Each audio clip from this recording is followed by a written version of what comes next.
Well, welcome back to TV5 News at 9. It is time now for Aging in Style with Vitale Wealth Management. And joining us now is President and owner Joe Vitale. Thanks so much for joining us. Welcome. Good morning. Glad to have you here.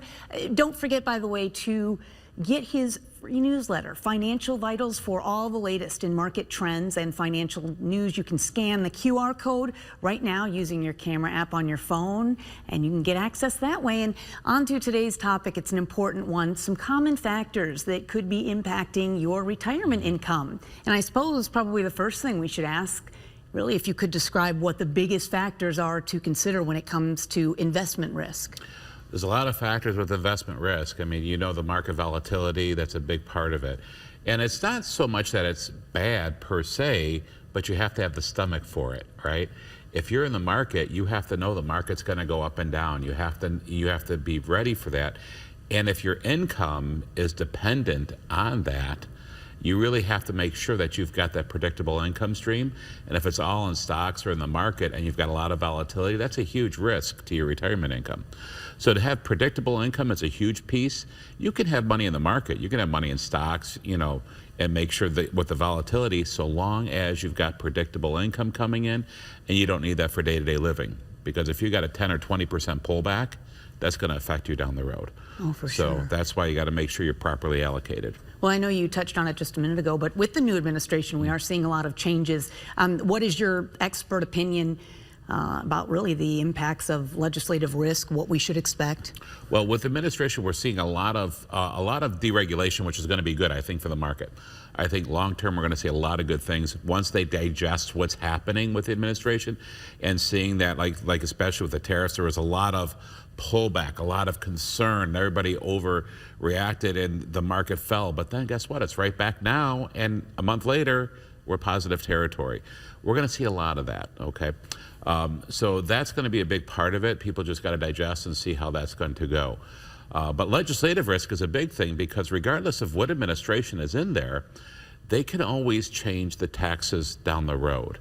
And we're in the lowest tax bracket we've ever been in, and hopefully we're going to see that become a permanent lower tax, but they should extend it regardless, one way or another. But it doesn't mean they can't change the taxation of Roths down the road, of other things, so that having a diversified portfolio where you take into account legislative risk and plan for that, that's one of the things we do. So we look at that as well. Yeah. Well, we know that the purchasing power of a dollar will decline by at least 3% over time. You know, what do you suggest when it comes to looking at inflation and the risk it plays? Yeah, huge, because a lot of times if people just have money in the bank just sitting there, I see it all the time, just getting nothing. Well, there's better rates of return, even in CDs, you know, or even in fixed annuities. You can get a guaranteed 5.5% right now still. So those are things, lock in. Make sure you've got some income that's going to beat inflation. You can just peel off the yield to live on, and then you're staying ahead of the curve.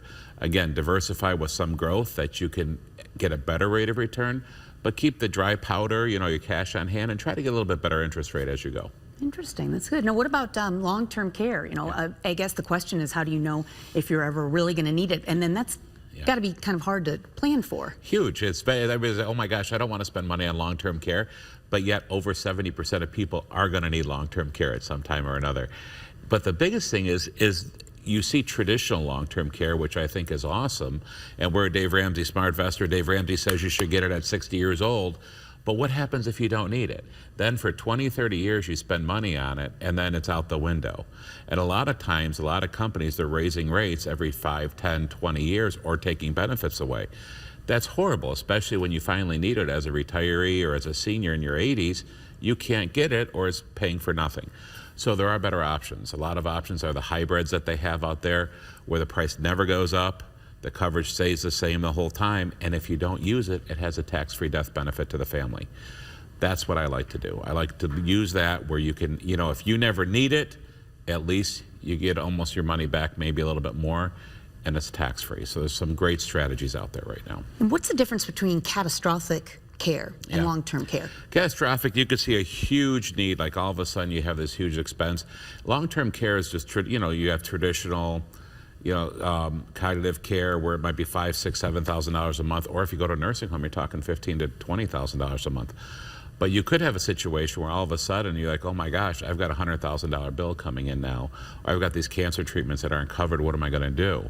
So there are different strategies for that as well, where, you know, it's kind of like a hybrid, but there's different types of life insurances that you can get that you might, it's like, well, Joe, I don't need life insurance. I'm self-insured. 100%. You don't need it for the life insurance, but you could take 80 to 90% of that death benefit and use that for care. Oh, wow. So if you had a $500,000 policy, you can take, you know, 50, 60, 70,000 a year to help with care. So it's accelerated benefits. You could take the whole thing. There's a lot of great strategies that nobody ever thinks about. It works great for that kind of situation.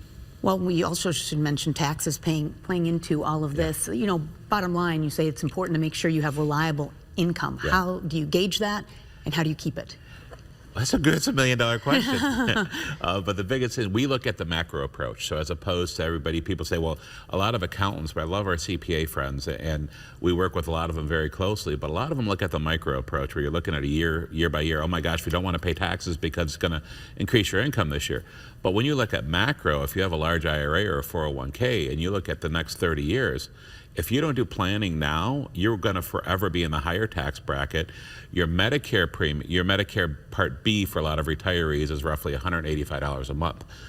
But if you have too much income, that's going to go up to $230, $400, $500 a month. Wow. And what we find is a lot of people, all they take is their required minimum distributions.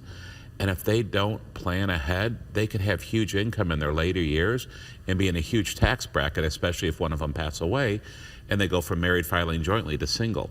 So when we look at the macro approach, that's how we do it. We look long term, we maximize portfolios, we maximize tax brackets, keep them in a lower tax bracket, and plan with Roth strategies and long term. There's a lot of different strategies that we look at. Bottom line, the macro approach is what we look at, so we plan ahead to make sure we look at the next 30 years. Oh, we appreciate you giving us a lot to think about. Very Yeah. interesting. We also want to say again, don't forget to get market updates and more, you know, through Joe's newsletter, Financial Vitals. And if you want more information on today's topic, you can go over to the Aging in Style page on WNEM.com. A lot of good content there. We're back in a moment. Thanks for being here. Thanks, Christine.